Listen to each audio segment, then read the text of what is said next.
একবার নাম নিলে যত পাপ করে, জীবের সাথে নাই তত পাপ করে।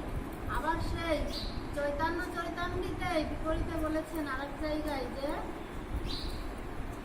কোটি যুগ করো যদি নাম সংকীর্তন তবু না মিলিবে কৃষ্ণ নির্ধান।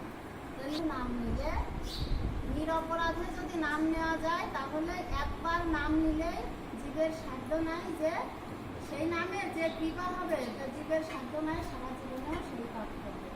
জায়গাতে তাহলে সেই অপরাধগুলো কি?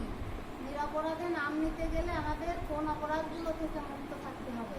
সেটা হচ্ছে নাম অপরাধ, সেবা অপরাধ, বৈষ্ণব অপরাধ।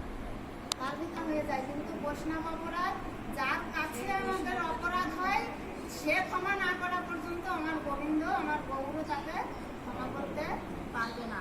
যারা এই গ্রন্থে এই বৈষ্ণব অপরাধ কি কি করলে বৈষ্ণব অপরাধ হয় আর বৈষ্ণব অপরাধ খণ্ডনে যে বিধি আছে